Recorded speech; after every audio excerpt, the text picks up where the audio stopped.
कि भाई इस डिजाइन पे ये भी बहुत बेहतर है। तो मैं अक्सर इसलिए बताता हूँ कि एक साहब की शादी में उनको बीवी पसंद नहीं आ रही, डिप्रेशन में, मेरी बीवी खूबसूरत नहीं, हमारे उस्ताद सोचा अपनी शक्ल देखी पीछे में जाके, उसने कहा रोजाना देखता हूँ, मैं कहा आज इस नीयत से देख के इस डिजाइन पे ये ठीक है या नहीं, इस नीयत से देख। उन्होंने देखी, आके सच्चा वाकया बताया कि भाई बहुत अच्छी है, क्योंकि इस हैसियत से मैंने कभी अपने आप को शीशे में देखा नहीं, फिर आज मैंने देखा है तो फिर मैंने कंपेयर किया, मैंने कहा इस डिजाइन पे भी बहुत बेहतर है। सही है ना? तो जब नजर की हिफाजत होती है तो अपनी बेगम बोलो अच्छी लगेगी। आज खवातीन को बहुत शिकायतें, मर्दों ने वफा करना छोड़, हर औरत को शक है अपने शौहर पे, रिलेशन मजबूत होगा। भाई मियां बीवी का रिश्ते में बुनियादी यही चीज है, ये खत्म हो गई तो फिर मियां बीवी के तकल्लुफ की क्या जरूरत है यार। हर औरत को शक है, सिवाय उन औरतों के जो यहाँ बयान सुन रही हैं या उन मर्दों के जो यहाँ बयान सुन रहे हैं उनके अलावा की बात कर रहा हूं कि भाई ये क्या है शरीयत का हुक्म तोड़ना। तो आपका दिल करेगा बहुत सी हसीनाओं को देखने का, आपको पता है इसको देखने से अल्लाह नाराज। अल्लाह ने आपके लिए किसको बनाया भाई?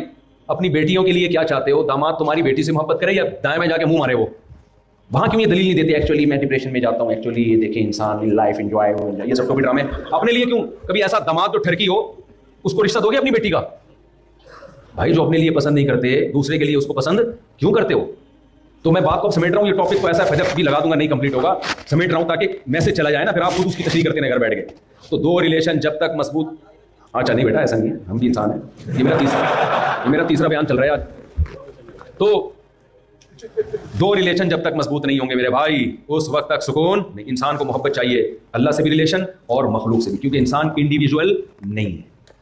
अब जो सेकुलर तबका है ना वो इंसान को उसने इंडिविजुअल कर दिया इंफराद। मैं, मेरी दौलत, मेरी गाड़ी, मेरा पैसा, मेरा बिजनेस, मैं क्या हूं? आजाद। अबे तू मोहब्बतों से आजाद हो गया, रिलेशन से आजाद हो गया। तभी आप देखो मैंने बहुत सारे सेकुलर लोगों को बुढ़ापे में अकेला घूमते हुए देखा है, जॉगिंग कर रहे हैं अकेले, खाना खा रहे हैं अकेले। या आपको यहां ज्यादा नजर आएगा,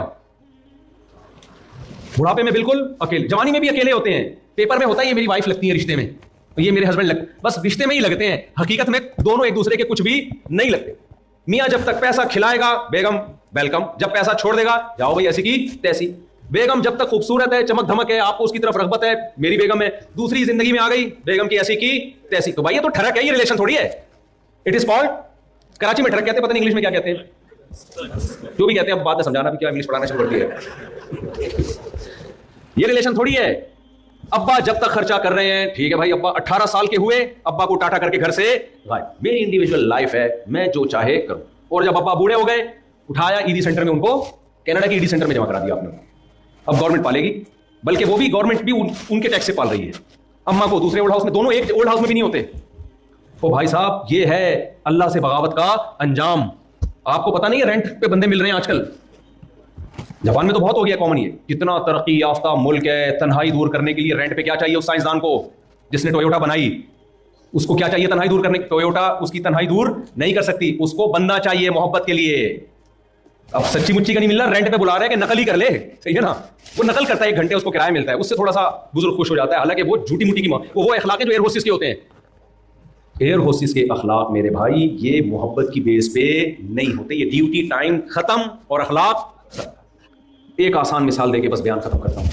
देखो हमारे दोस्त किसी गैर मुस्लिम कंट्री में थे, उन्होंने कहा कि इस गैर मुस्लिम कंट्री में बूढ़ों की बहुत केयर है, पाकिस्तान में बूढ़ों की केयर नहीं है। मुसलमान होकर हम लोग बूढ़ों का ख्याल नहीं करते, इसी वजह से मैंने अपने बूढ़े अब्बा का पाकिस्तान में इलाज कराने के बजाय फला कंट्री में उनको बुलाया, क्योंकि यहाँ बूढ़ों की बहुत केयर है। मैंने कहा आप गलत कह रहे हैं, आप पाकिस्तान की बुराई कर रहे हो, बिल्कुल गलत। मैंने कहा यहाँ बूढ़े की केयर इसलिए है कि नर्स को तनख्वाह अच्छी मिलती है, उसकी निगरानी बहुत ज्यादा है, उसकी ट्रेनिंग बहुत है। मैंने कहा अगर ये वो वाली केयर है जो नेचुरल है, जो मोहब्बत की बेस पे है, तो ये नर्स अपने अब्बा की ऐसी खिदमत क्यों नहीं कर रही? इसने अपने अब्बा को ओल्ड हाउस में क्यों जमा कराया हुआ है? और आप पाकिस्तानी पसमानदा इलाके के होते हुए इतना खर्चा करके अपने अब्बा को दूसरे कंट्री बिजनेस क्लास में लेकर आ रहे हो और उसका इजाफी पैसे देके अब्बा का इलाज करा रहे हो। ये मोहब्बत है मेरे भाई? जो नर्स आपके अब्बा की खिदमत कर रही है वो मोहब्बत नहीं है। तो इंसान की फितरत केयर नहीं है, इंसान की फितरत मोहब्बत है, और ये मोहब्बत अल्लाह से मोहब्बत के बगैर मुमकिन नहीं है। जिस मोहब्बत की बेस अल्लाह होती है ना वो पायदार मोहब्बत होती है। मैं अपने बाप से मोहब्बत क्यों करता हूं? किसके कहने पे? अल्लाह के कहने पे। पायदार मोहब्बत होगी। मैं अपनी मां से मोहब्बत क्यों करता हूं? अल्लाह के कहने पे। ये पायदार मोहब्बत है। मैं अपने बहन भाई से मोहब्बत अगर अल्लाह की बेस पे करूंगा तो ये क्या होगी? पायदार मोहब्बत होगी। तो मां बाप, बहन भाई, मियां बीवी, कितने लोग ऐसे हमने देखे हैं, बीवी को लकवा हो गया, फालिज हो गया। मैं ऐसे लोगों को जानता हूं, 20-20 साल बिस्तर पे बीवी की खिदमत की है उन्होंने। क्या ये ज़र्फ सेकुलर लिबरल लोगों में है? कुरान के अल्फाज देखो, ऐसे लोगों तो बहुत हैं। 20 साल से बाप को कौमे में गया हुआ है, बेटा उसके पैंपर चेंज कर रहा है, 20 साल में एक दफा बेटे की पेशानी पे बल नहीं आए, वो कह रहा है ये तो मेरी जन्नत है।